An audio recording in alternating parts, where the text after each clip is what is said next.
Guys, welcome back to the podcast. I am your host, Joshua Unangst, and today we're just going to get into something really small before the big podcast comes out tomorrow about free agency. But I want to take the next, 15, 20 minutes and talk about the Atlanta Hawks-San Antonio Spurs trade. Why? Because I believe this is actually a trade that is very important because you saw what was in there. It does not only benefit the Hawks, but it actually benefits the Spurs too. And even teams that were not even a part of the trade. And just as a side note, guys, I am trying this on a different device for the voice recording and stuff. So if it sounds different in the podcast, that is why. But yesterday, it was like in the afternoon or something. I don't know what time. I don't care what time. It was probably around the afternoon, like around 12:12, somewhere around that time for me. And it was announced that the Hawks made a trade for Dejounte Murray. Now, since the NBA Finals, once that concluded, that's when we started to pick up more and more on the Dejounte Murray news, right? So, Murray was always in the conversation because the Spurs' ultimate plan was to tank. Because it blew people away that the Spurs were actually doing. And I'm going to get into that in a bit because in some ways there's a neutrality part in it, but there's pros and cons to it, but it actually benefits them and it hurts them at the same time. I'm going to get to that, but I'm going to get to that in a bit, but we're going to worry about the Hawks right now because it gets really interesting. And here's the interesting part, is that Murray is now able to be seen as a better basketball player. What do I mean by that? Well, now he's not stuck in some San Antonio team that A, was looking to move off of him, and B, that weren't even going to get 30 to 40 wins this season anyways, or even looking at last season, they didn't perform that well as what many might have expected or should have expected, right? No one was taking them to be a playoff contending team, not even a playing contending team, right? But this episode is just going through Dejounte Murray, the trade, why it benefits the Hawks and the Spurs, and even teams that weren't even included inside the trade. That may sound insane, but there's a reason behind my madness. There's an answer behind my madness. And with that being said, let's jump right into the trade. And the trade is actually fairly simple. Just a team-to-team trade. It was pretty much just like a few picks and a player. It's not bad. So here we go. So the deal includes the Hawks trading Gallinari and multiple first-round picks to Spurs for Dejounte Murray. Plus, in there was a future pick swap. And the future pick swap, if I remember correctly, was in the year 2026.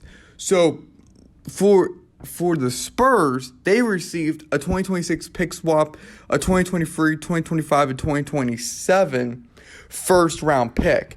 That is huge. Why? Because if you've been diving into this a little more, if you've been hearing from the different analytical guys, experts out there, whatever it may be, or you came across something online, whatever the case may be, you would know that the Spurs are loaded with first-round picks. It is like the method of the Oklahoma City Thunder with all those first-round picks.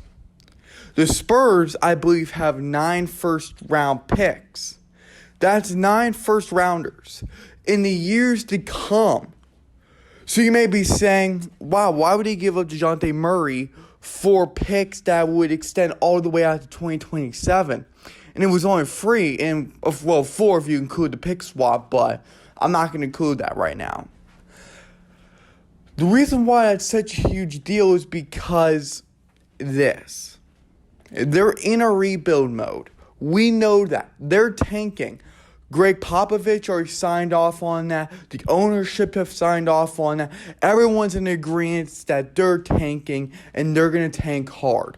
So why not take all your first-round draft picks, all your second-round draft picks, combine them together, go into great draft classes ahead for if it was like 2023, 2024, 2025, 2026, and beyond draft classes.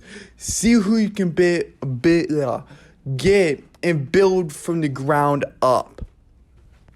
Because I've seen a lot of reaction on my page, on Twitter, and everything else on people freaking out. Why would the Hawks give up so little for Dejounte Murray, right? They thought the Spurs made a really, really bad call because Dejounte Murray is a really, really good basketball player.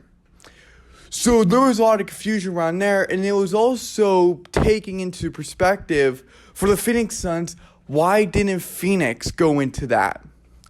Not as simple as many people may want to appear, right? Because Gallinari, he's a decent basketball player. So you're probably like, why couldn't we give up Landry Shamet? Why couldn't we give up this player? And I'm just using Shamet as an example piece. I don't know if it would fit. I'm just using him as an example. And you're like, we could give up some cash. We could give up some draft picks. We could have done all of that. Again, we could have. James Jones really does not build through the draft. He even admitted that. We've seen that. But you still need to have those draft assets for later trades, or if you do see a good player through scouting in the upcoming years. But hold on. Take the Suns out of it. I'm going to backtrack to the Hawks, then I'm going to get back to the Spurs. Not trying to make this confusing, but I'm going to get back to the sole intent of this episode talking about the Hawks primarily. Why? Because now this should really excite fans. If you're from Atlanta, and this is going to excite you, it has to, because this is a new backcourt. Gallinari was not as talented as Murray. That is undeniable. You cannot deny that. If you deny that, then you're an idiot. Because Murray is a better defender, is a better I don't know. He's a better shooter. He's able to do things better than Gallinari. It's been proven. His athleticism is better. His speed is better. Murray is just a better basketball player. And this is a guy that's been improving since he's gotten in the league since 2016. Each season you've been seeing that improvement. Gallinari makes incremental improvements, if any. So Murray improves significantly each year, and he's coming off a 21-point season where it was like 21 points, 8 rebounds, and 9 assists per game. He's a playmaker. He's a better playmaker than Gallinari. I just fact-checked myself. That's another reason why he's better. So for the Hawks, this is going to give them a revolutionary backcourt. Why? Because now it takes the pressure off of Trae Young. Now teams will have to try to strategize better. Okay, well, wait a minute. We got Trae Young here. We just can't cover him. We can't double team him because now you're going to have Hunter open, or you're going to have Collins open, or you're going to keep Capella open, or Murray's going to be open. And you can't leave Murray open because this guy would drain it, whether he's contested or, more frighteningly, open. That is without fail. So teams now have to strategize for that. So now if you got a deadly backcourt, you're going to have one of the top backcourts in the league. Because not only did you add Murray, but now you're just building off the talent of Trae Young, speaking only in the backcourt, because now you have two dynamic playmakers and shooters. And their abilities are going to increase, are going to get stronger. And this is just, from an offensive standpoint, going to get even sweeter. It just is. This backcourt, in my opinion, if it plays out how we're all fantasizing it to be, will be a top 5 backcourt. And that is a guarantee without hesitation. Why? Because Murray and Young pair well together. Young wants this. Trae Young wanted this because he knew how great Dejounte Murray is, how he was last season, and how he is, and how he will always be in the future. Because Nate McMillan could take the capabilities of Dejounte Murray. Greg Popovich couldn't. Now he's going to be able to take it higher. If you saw 21 points a game is what he could just only average, that's not his ceiling. That's just the beginning. This is a guy that went from 6 points a game to 21 points a game. That's why you develop these guys out. Greg Popovich did a good development with him. But now Nate McMillan's going to take him to the next level. It is just that scary. Again, the backcourt's going to be a lot scarier, and I get it. Points may decrease, things may decrease, but wait a minute. Trae Young last season had 28 points, 4 rebounds, and 10 assists if we're rounding up. Guys, that's scary. And then you're going to add in Dejounte Murray. You're going to add in Dejounte Murray? Teams are hosed. Like, they're done for. And these two guys are hitting over 30% from beyond the arc. Come on. And you know the NBA is a 3-point game now. It's pretty much just a 3-point contest each game. Those two thrive beyond the arc, just beyond deep. Like, they thrive there. They also thrive on the inside. They can shoot it from anywhere. Trae Young has shown that. So has Dejounte Murray. Now, moving away from the offensive side of Atlanta, what about their defensive game? What about their defense has improved? Now, you may be saying to yourself, well, nothing much, because all we've been talking about is the offensive talent of Dejounte Murray. Wait a minute. But a clear winner in all this, if we had to pick a winner or loser, we would not be putting the Hawks defense in the losing category of this trade. It would actually be the winning category. Why? Because Murray is an excellent defender that's just getting better. He actually plays defense. He's there in the passing lanes. He's both on and away from the ball, and he can play that excellent. He doesn't have to be in front of the ball to be a good defender. He doesn't have to be away from the ball to be a good defender. He's combined his game of being on and off the ball and able to do things that make any offense player, good or bad, scared. That is legit a fact. Because here's the thing. His length, it gives him just... to be honest with you guys, his length is just scary good. Because that would make his length, that would make some power. That just would make him so dynamic on defense. That's why he's able to clog up the passing lanes. That's why he's able to take on bigger defenders. That's why he's so disruptive. Because he's able to take on point of attack assignments and just demolish guys, smaller, bigger guards, anyone. His opponents can't do anything. He's a skilled defensive player. That's been proved unequivocally. It's just been proved. It's proved. He's just relentless. He wears down offenses. Like, this guy, there's no quit in him. He doesn't back off. This guy is amazing. This dude is amazing. That is without fail. Come on. That's a defensive piece right there. You have a winner in Dejounte Murray. Why do you think they gave up 4 picks, including the pick swap of 2026, and Gallinari, which no one's going to care for, in that trade for Dejounte Murray? Guys, they saw a 10-point difference between Gallinari and Murray. Murray has 21 points. Gallinari has 11. Just going off last season. Come on. Going off athleticism, Murray's better. Gallinari is not a good defender. He's decent sometimes, but Gallinari's not Murray. I like Murray. I've always been on the Murray wagon.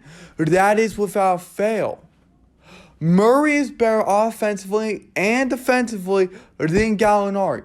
Gallinari probably is not even being playing on the Spurs because I'm gonna get to that in a minute. But just comparing the two players, the fan favorite, the team appeal, the team favorite is always gonna be Murray.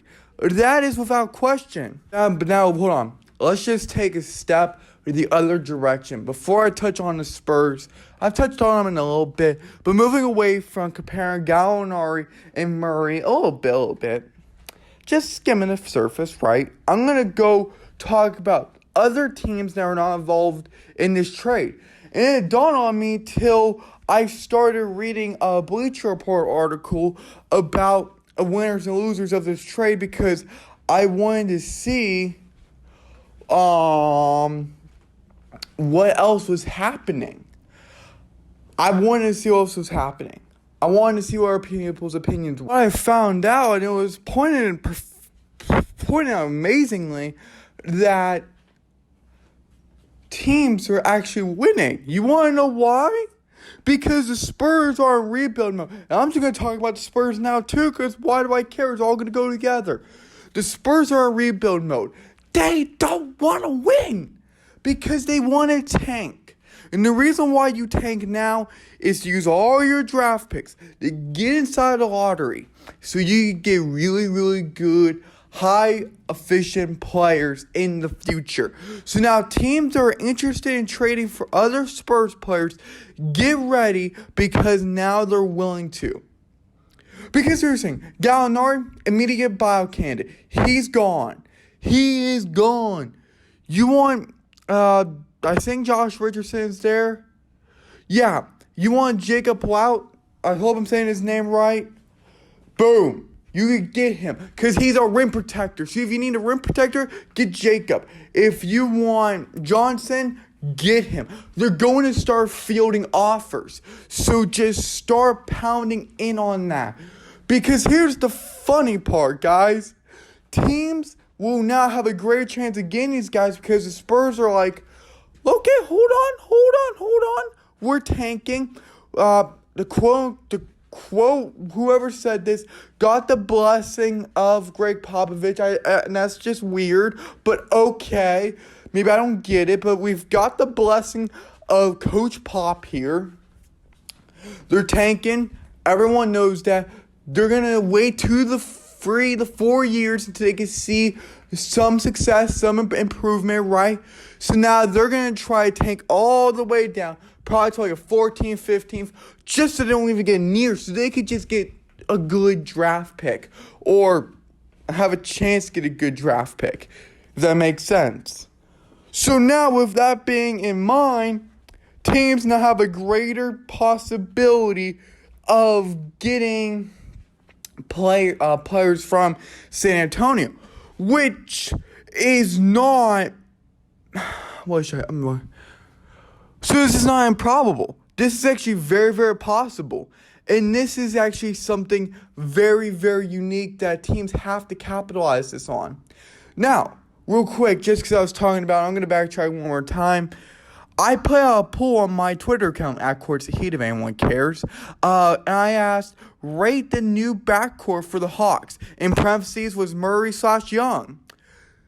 A lot of you guys voted. And a lot of you guys voted 1-4. So I have 4 options. It was 1-4, 5-7, 8-9, or 10. 40% of y'all have this new backcourt 5-7 in that rating mix. So 30% of y'all have it going from 1-4. 20% of y'all have it at 10. Then 10% of y'all have it at 8-9. You know, that is not bad as things go. It's just not. That's actually very good. Because there's a lot of problems right there. I wasn't thinking about 20% giving that a 10. And I was thinking about 10% giving it 8-9.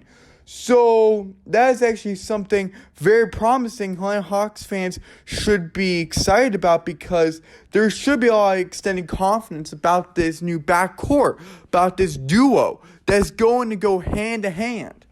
Now, for the Spurs, they lost a piece, but they had to give up that piece so they can tank because they're probably like, okay, wait a minute. This is not going to benefit us if we keep him. It's also not going to benefit him if we keep him.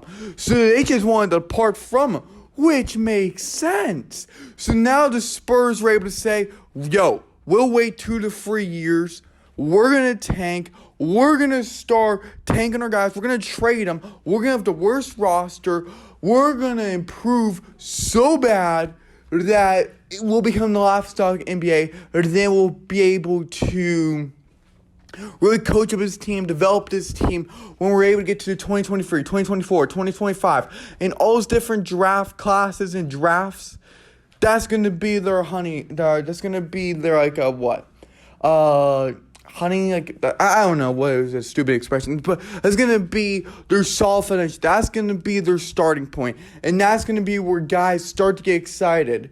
So, Greg Popovich, the coaching staff, the players that are still there in San Antonio, the higher-ups, the executives, whoever's in the higher-ups, even the fans know that this is going to be a rebuilding process that I apologize that you live in San Antonio, that's one. But two, I apologize if you guys are fans because you're going to be worse than, the Rockets? Pistons? You now have to say, we're worse than the Pistons. We're worse than the Rockets. Now, that's been very, very tough. And many people don't want to accept that reality, but that's a reality that you guys have to accept, you guys have to face. But more of the story, point of the story was that this is good. The Spurs are going to have a very hopefully talented roster, but they're going to have a bright future. Their future may be 4 to 5 years till they see playoff contention, or even 7 to 8 years, and I'm not kidding. But they're going to get somewhere. You knew this was going to happen because the Spurs have been bad ever since Kawhi Leonard left. That is just a fact. So you know they've been treading towards rebuilding, but now it's finally there and they're like, we got to get this over. And Greg Popovich similarly wants to stay for this process by, and still weird, giving them their blessing, and staying for the long run. That is something very, very interesting, and I personally cannot wait for it because who knows what the Spurs are going to do. They're going to do this right or wrong, and with that being said, guys, like I said, very short. I just want to talk about Dejounte Murray, the Hawks, the Spurs, everyone else, teams. Now, could I have listed some teams? No, because A, I don't care, and B, it's way too early to speculate. But yeah, quick one, only 23 minutes. I'm excited. I'm excited for Dejounte Murray. Love the guy. Love Trae Young. Going to be a great backcourt. And until then, guys, I'll be here for Friday's edition. Be here too. I'll be kicking it off, reviewing today's first day of free agency. If that sentence made sense, I have no idea. But you guys know what I meant. Until tomorrow, guys, I might come out one more recording today. But if not, I'll catch you guys later. See y'all tomorrow.